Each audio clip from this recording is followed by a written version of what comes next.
I'm Dr. Mel, and welcome to another edition of Dr. Mel's Message. Today's interview comes on what I call a saddened anniversary. And by that, we all know the story of 9/11 and what happened to us 20 years ago. For the first time, I am interviewing someone really connected to this event. But matter of fact, he's a general. And when I say general, he has had boots on the ground in this event, and he's also wrote a fabulous book on the account called Destination 911. Without further ado, I want to introduce you to General Kelvin Coppock. Welcome, General. How are you? Hi, Dr. Mel. I'm fine today. How are you doing? I am doing great, considering everything that's been going on in my world with Hurricane Ida and everything. But first, I want to thank you for your service. Okay, let's just start with that. Tell me a little bit about your military background.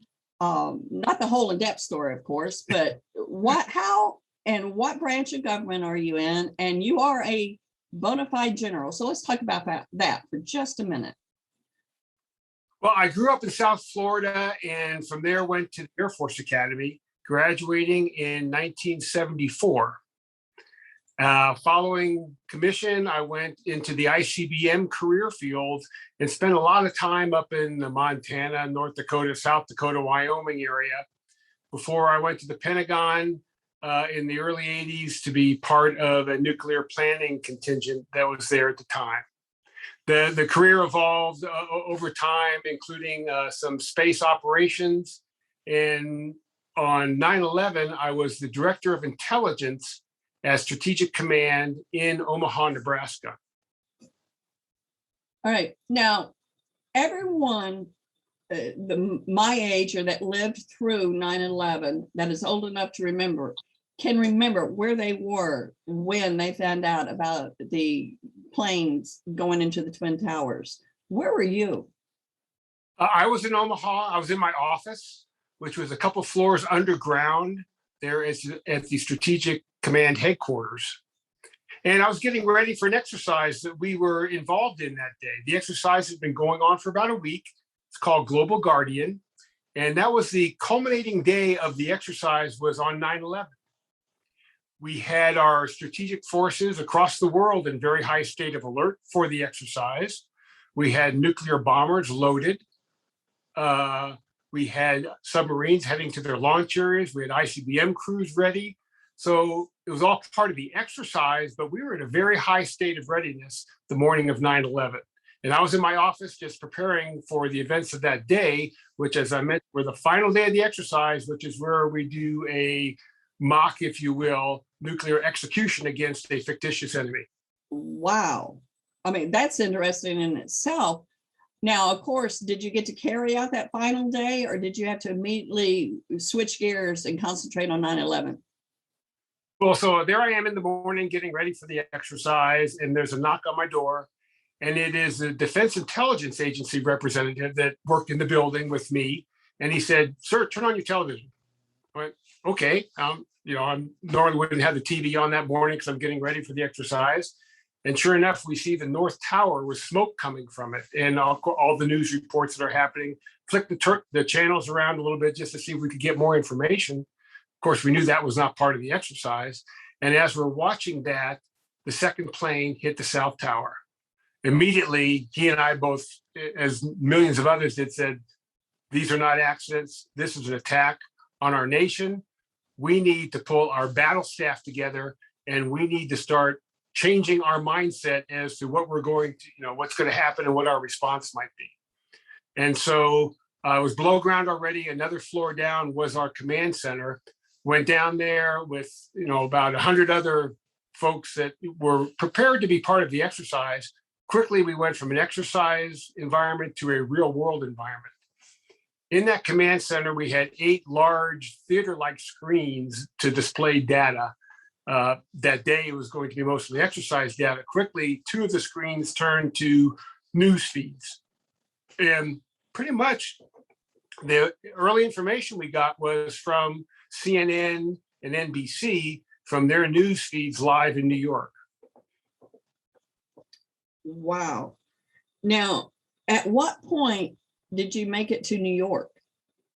I did not make it to New York 2 years later. So I stayed Okay. there in the underground, and we started trying to pull in data. Of course, we had a lot of different bases calling us saying, what are we going to do? What's happening? What do you want us to do? Do we increase our readiness posture? Do we launch our aircraft? How do we handle this? We tried to remain, pretty calm and neutral, taking our lead from what was happening at the Pentagon. Yes, the Pentagon was hit by an airplane, but on the other side of the Pentagon was the National Military Command Center, and that stayed up and operational. So we still Is had that below ground too? no, that is above ground at the Pentagon.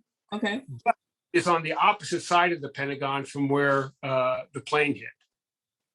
So immediately we tied into their feed of information that was coming from the FAA and from NORAD and from the White House. And we just became part of that conversation as it was taking place. And that continued throughout the day as more data came in. Of course, my job as a director of intelligence, I was trying to pull intelligence data out of all this to try and figure out, okay, we've had 4 airplanes hijacked, and we know what occurred with those. What else is happening? And that day, everything that we heard instantly turned to this must be a threat. Whether it was an airplane that we didn't know what was happening with it, whether it was a truck that maybe took a wrong turn somewhere and went towards a base, everything that was viewed that day became a threat. That's what I'm saying. Anything looks suspicious at that point because you don't Correct. know who's who Correct. anymore. Correct. Did you have, as part of the director of intelligence, any idea that we were going to be under attack like that before it happened? No idea whatsoever. Never had we contemplated that terrorists would use U.S. aircraft launching from U.S. airports and use them as terrorist weapons. Certainly, there have been hijackings before. Normally, the hijackings, they wanted a political objective or a ransom of some sort, or to release a prisoner from somewhere. Right. But been used specifically as weapons of mass destruction until that day. When I think about that day, I'll give you a little bit of essence so people can kind of compare what life and different people went through. You were right in the midst of it, right there at Central Command and Intelligence. For me, I was the assistant in charge of transportation for all special education in Jefferson Parish Public School District that had like 66,000 kids. Mm-hmm. And I'm sitting in my office when they came in and said, Mel, turn on the news, So I turned on that particular news to watch this, and I was horrified. And about that time, my daughter, who was in high school, called me from her classroom. And now this is how things happen in your brain, First thing I said, you get suspended for using your cell phone in school. Mom, this is important. Right. Because we're scared to death, because if anybody would have connections, it's going to be you. What is going on? Are we at war? And so now I had a whole classroom that my daughter was in, all in a state of panic. And as a result, I had to reroute all bus routes because the president was actually going to fly in, land, and then fly out to a safer location at that time. So rerouting, 66,000 students was not an easy task for that day. So I'll never forget that day, dealing with kids that were scared to death, not just my own, but a whole school district. And then, all of my employees, everything. So if I was facing that kind of chaotic, quote, response that I had to deal with, I cannot even fathom what it must have been like in Central Intelligence right now. And I guess that's the picture I'm trying to get you to paint for us. What was the emotions like in there? The emotions were high, but controlled. At Stratcom and in the nuclear force business, we practice for catastrophic events every day. Didn't practice for this one, clearly, but we do practice for them. We stress ourselves, we stress our system all the time, and that's what was happening that morning before the planes hit. Is we were stressing our system, and so the system was ready to respond, if you will, even if in our internal minds we weren't ready for what we were seeing. But the training, the experience, the knowledge you have kind of takes over in those moments. You know, I would pull it in terms Now, of when you say training and experience, more so than fear and confusion? correct. Yeah. Okay. And I would put it in like Captain Sully when he landed. Okay. So fast, and just his training and knowledge and experience took over, and he safely landed that plane on the Hudson. Pretty much that's the same mode that we went into. We knew what we had to do. We knew what we were trained to do. We knew that a lot of people were depending upon us. A lot of people, being the forces out there, were depending on us to give them clear, concise direction as to what they should be doing in preparation and to be ready in case an attack was coming their way. Remember, in the confusion of that day, we didn't know what exactly was going to happen, how the day was going to unfold. So we had to, exude calmness and leadership for them. At any point, was there ever talk of pressing a nuclear button in retaliation? No. And let me tell you why. Okay. One of the things that we monitored daily, constantly, was other nation states: Russia, China, North Korea, Iran, Iraq. We monitor them every minute for their communications, for their leadership movements, for their troop movements. And we saw nothing there. We saw no indicators that would lead us to believe that this was an attack by a nation state against the United States. That's where everyone, us included, quickly determined this is a terrorist act. Okay. Now, how big of a terrorist act, we don't know, but this is a cell of terrorists that are conducting this attack, not another nation. And when the president landed in Omaha later that afternoon, I pulled together a briefing to give him on what I knew about the intelligence feeds that I'd been receiving at that point in time. And that's what I expressed to him, was that, Mr. President, we know that this is not an attack by a nation state. We don't know exactly who it is. Of course, we believe it's terrorists. We don't know which terrorist cell. We don't know where they're coming from just yet. But we do not believe that this is an attack from another nation state, which is normally how we would respond with any kind of nuclear operation. Now, when you say you spoke to the president about this, was this in person or like on a video feed or phone or what?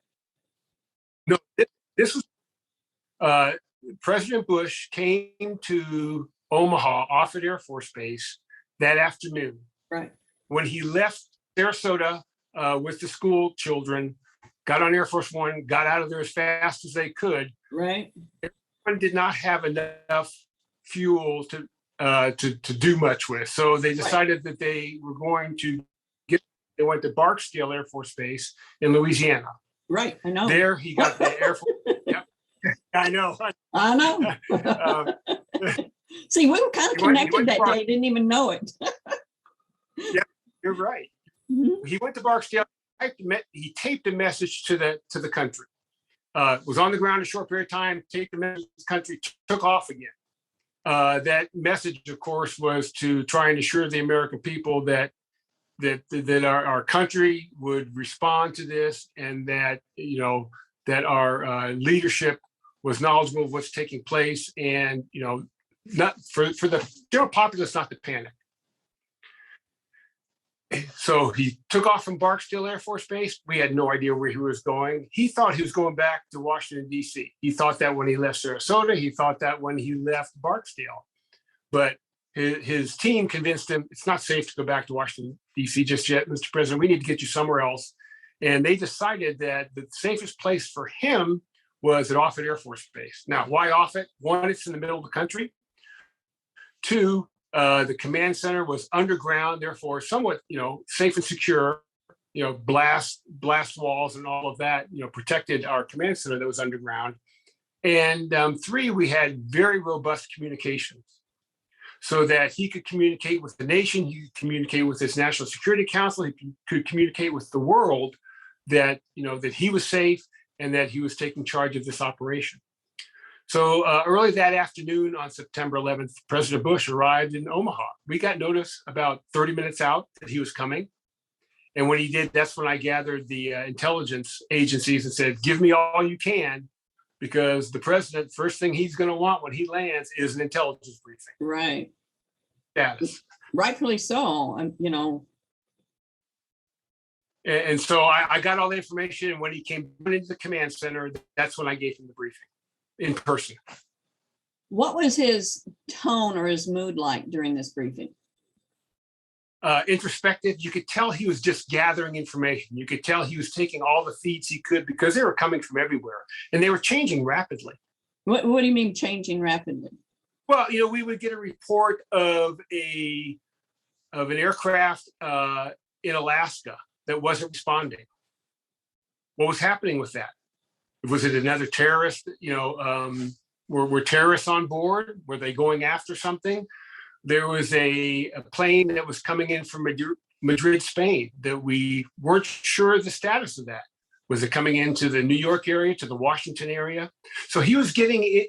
We collectively were getting that information, and it was changing because FAA would say, we don't know where it is. We don't know what it is. This aircraft is in FAA lingo, squawking hijack.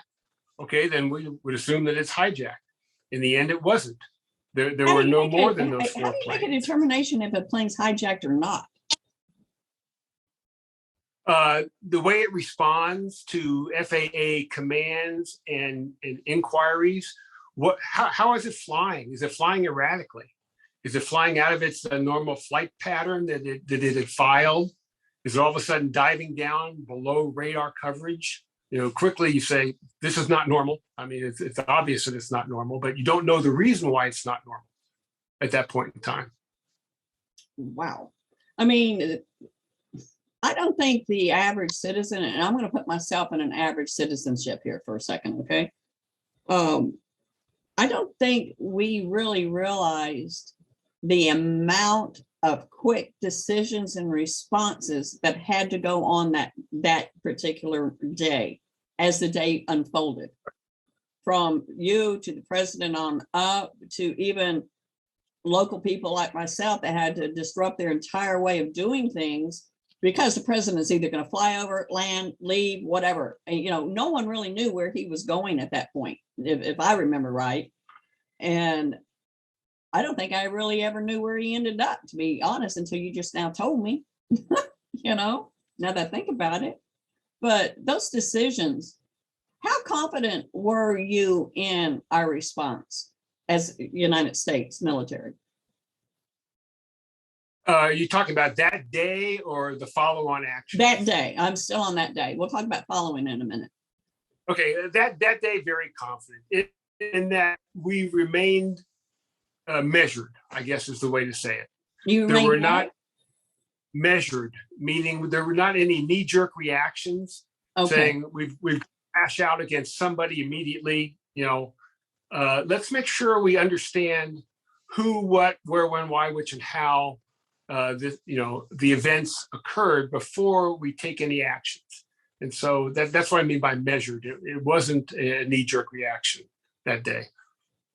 Well, I don't think the military is prone to knee-jerking, I don't think. No, Thank goodness. Very methodical there, Yeah. Which I praise all military and police officers, first responders for not knee-jerking a reaction, and especially in this time in a climate, what's going on in the world, even right now, as we speak, we can't have just a knee-jerk response. So I commend our U.S. military for that, and President Bush at the time for not doing that. Yes. Now, let's move a little bit beyond the 9/11 post. When do you think the government, the president, the military really had a good grasp on what 9/11 was and what it meant? Within a few days, we had a fairly good grasp on who the terrorists were. Maybe not exactly the Osama bin Laden connection, although that was certainly suspected. That came a little while after that, but there were videos of the terrorists processing through the FAA lines at the airports, and they had the manifests. And so it wasn't too long before the CIA, FBI, and other and law enforcement agencies and the intelligence community in general started putting the pieces together, at least the initial pieces together, and realized, okay, this is how we think things unfolded. Now, as the 9/11 Commission studied in much greater depth what took place, certainly they found out about the flight training for some of the hijackers. They found out about where they came from, where they did their initial training, and who was the mastermind behind it, Khalid Sheikh Mohammed. I mean, all those pieces, came together later. But initially, we idea of within a few days of how at least the attacks on 9/11 took place. Wow. Now, another thing I want to ask you, and this is about the 9/11 response and how it affected even today's travel with the FAA, with us, taking off our shoes, doing this, doing that. Do you think we overreacted even 20 years later, or do you think that is still needed today? I think it's still needed today, and I do not believe we overreacted. If any case, I would think we are underreacting. Oh, really? Why so? Well, because we seem to always react to what happened in the past as opposed to what could happen in the future. Okay. Everyone was taking off their shoes because of that one flight where that terrorist had explosives in his shoe. We've stopped doing that in many cases. Why? Do we believe that it can't be detected? I'm not sure. I don't believe you can. Yes, you can go overboard. I don't believe right now we are going overboard in terms of safety, especially for flying.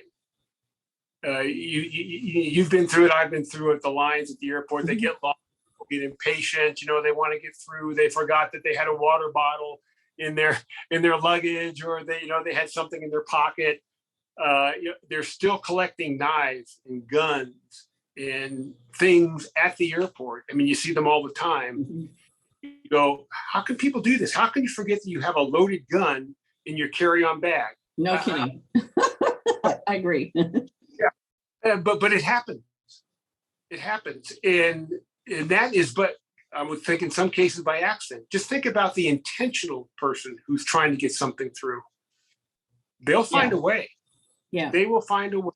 And that's why I'm not sure we can be too vigilant in protecting our airline passengers or other modes of transportation or other areas, whether it be nuclear power plants, protecting them, whether it be how we're building our buildings these days for structural integrity. There's so many things that I think we can do and can even do more to make sure that any kind of terrorist attack is not successful. And that's just on that part. Now, on the intelligence side, clearly there are tens of thousands, if not millions of pieces of data every day that are coming in that the intelligence community is trying to put together, 800, 1,000 pieces of information to tie it into a single string that could then prevent any kind of terrorist event.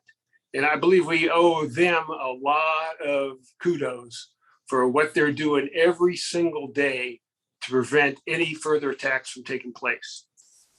Wow. Now, we're switching gears, but not switching gears. Now, you are not only a general, but you have written a book called Destination 911. Tell me a little bit what this book is about, obviously 911, but I'm pretty sure it goes into more than that. So tell me a little bit about the book. It does. Well, it started off as just a story on 911 and about the president coming to Omaha. And it has some dialogue in there that the president actually speaking to other leaders in our nation that really hasn't been brought forward before. So that's in the book, and that's at the end of the book because it dates in 9/11. I didn't take it beyond that. But as we're building that, we said, well, people want to know more about how I got to that position in Omaha that day. And so we started backtracking, and all of a sudden it got back to when and where I was born and growing up and going to the Air Force Academy, and just the development of me as a person in the military for 30 years. Did you always, as a kid, want to be in the military, or did that come by happenstance? I'm thinking it came by happenstance in that when I was in high school, and I remember this was the late 1960s, very turbulent time in our nation, the late 1960s. I get a recruitment letter from the Air Force Academy to come swim for the academy. I swam in high school. And I got it. And of course, at that time, there were assassinations, Dr. Martin Luther King, Robert F. Kennedy, the Kent State incident in Kent State, Ohio, other unrest, the protests against the Vietnam War. Right. And at that point in time, going into the military in the late 1960s and early 70s was not the thing to do. No, a lot of people were running because of the Vietnam War, conscientious objectors to outright just leaving the country. Yeah. So when I got that recruitment letter, it kind of set me back a little bit. And I went, I'm not so sure this is the right path to take. But of course, at the same time, the draft was ongoing. Right. And people were being conscripted into the Army. And, my mom talked to me about it and said, first of all, this is a good opportunity for you. You want to swim. They want you to swim. You'll go in, if you graduate, you'll graduate as an officer. You won't get drafted, which was, high on her list of things to not have happened to me, to get drafted and go in the Army. And so in the end, I said, okay, I will give it a try. But it wasn't that I had longed to be in the military or the Air Force. It was, just things came together at that particular point in time, and I went. And even then, I hadn't planned on staying for, a 30 plus year career. It was, those things just happen over time. You make adjustments as life goes on. Now, when you say you swam for them, you're talking like in competitive sports swimming? Correct. Yes. Like the Michael Phelps, et cetera, of the world? Not at that level, but yes. As Michael Okay. Phelps on the intercollegiate swim team. Okay. That's what I was trying to get at there. Yeah. You have a very fascinating story to tell, and combining your life experiences and how you got to become a general in intelligence. What do you think was the one definitive moment in your military career that led you in that direction? Wow. Ooh, I hit one. I don't know that there ever is one. You make constant adjustments along the way. You can make all the plans you want, but something is going to happen. If you're going to have an event and the weather goes bad, or you have something happen in your family that then drives you in a different direction. And there were a lot of events along the way.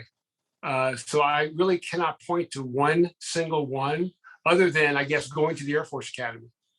But how do you become a swimmer on the intercollegiate aspect of things and end up accepting the president of the United States during 9/11? I mean, how does that transition work? Over a long period of time. I guess so. I mean, did you know at any point you were going to end up in intelligence, or you just had no idea? No, not at all. What the military does, and in this case, also the Air Force does, is they put you where they think you can best serve the country. Even if it's not what you think is the best place for you, they find a way to get you the experience and the training that will then prepare you for an event like 9/11, an event like landing on the Hudson. Even though Sully wasn't in the military at that point in time, his military training, and he was an Air Force Academy grad. He was an Air Force Academy grad as well. but his military training and his flying training in the military helped prepare him for that day. So you constantly prepare for what you think might happen, but also you're prepared for what you don't know is going to happen. And you have to, take those experiences and react with them, like we talked about, in a calm and measured way. Mhm. So, one, you get the outcome you need, but also that you take care of the troops that are under your command, and you defend the nation. Incredible. Now, with this said, what do you hope people get out of reading your book, Destination 9/11?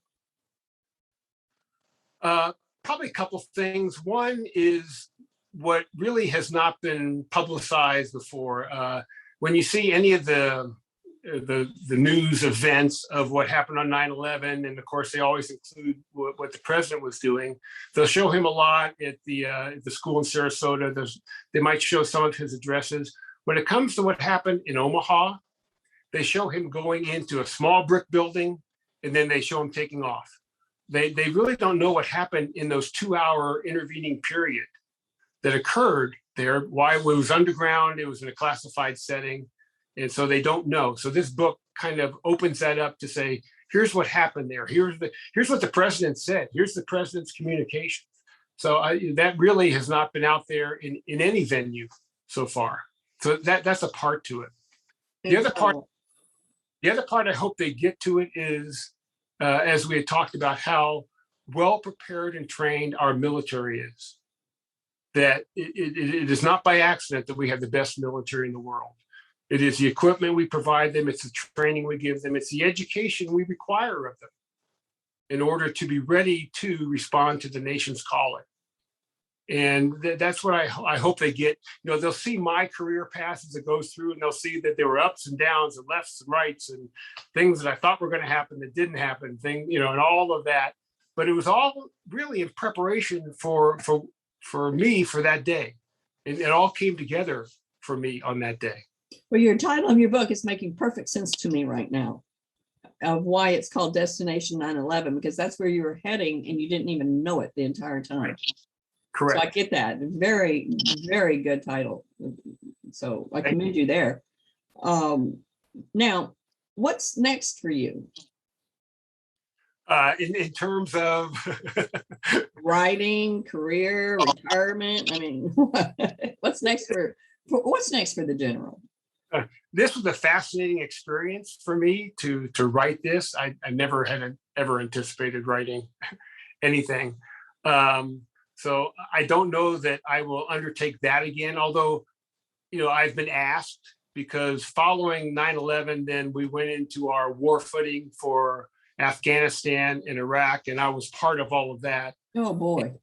And they've asked, well, why aren't you writing about that? Especially right now with what's going on in Afghanistan. Right. And I went, well, this was, as you well know as a writer, these things don't just come together in an afternoon. Oh no. Take a long period of time to come. Had I wanted to do that, I probably should have started that a long time ago to have it be effective right now. But that's a possibility. I'm not saying it's a certainty, but that's a possibility, and I'll see what transpires with that. Other than that, I'm enjoying life. I'm enjoying my 8 grandkids. I'm enjoying coming to New Orleans multiple times a year. Well, you're going to have to look me up when you get here. I will do that. I would love to meet your wife and go to dinner with you, and and show you my town, although you have a place here, I guess. Yeah. But no, even after Hurricane Ida right now, like I said, I'm in the process of rebuilding my home. Somehow God still has a sense of humor with me, because the only place in my entire house that doesn't need remodeling or floors or anything, believe it or not, is my office. Now, okay. Why? I don't know. And, my husband and I were talking about that even 2 days ago. I said, you know what? I said, God has a weird sense of humor. I have to get a new bedroom, living rooms, you name it. I said, but my office is great. And he goes, he knows that's your happy place because you can work and write. So, whatever constellation that is. But have you ever done relief work with hurricane disasters or even the 9/11 disaster? I did when I was in the military, and I was stationed at Keesler Air Force Base there in Biloxi. Yeah, And we I had know exactly where it is. hurricanes roll through while I was there. And we did relief work at that point in time, quite a bit of it. We did a small amount I did after Katrina, when my wife and I went down there following Katrina. Of course, we haven't been down there since Ida, but we'll see what we can do when we come down there either later this month or next month. Do you need me to go check on your house? No, we've had someone check on it, and Okay. everything is fine right now. Power is kind of intermittent, as you well know. I'm lucky we haven't been cut off from this interview. Yeah. Right. Of course, everything in the refrigerator and freezer thrown away, and other pieces, and some outside damage, but those are quickly repairable, and but the catastrophic losses that individuals had down there, it's going to take a while, I know, for a lot of families to get back on their feet again. Yeah, it will. Oh, you are one fascinating individual. And again, I want to thank you for your 30 plus years of service to the United States and to us civilians, because that is a lifelong commitment for sure when you do something like that.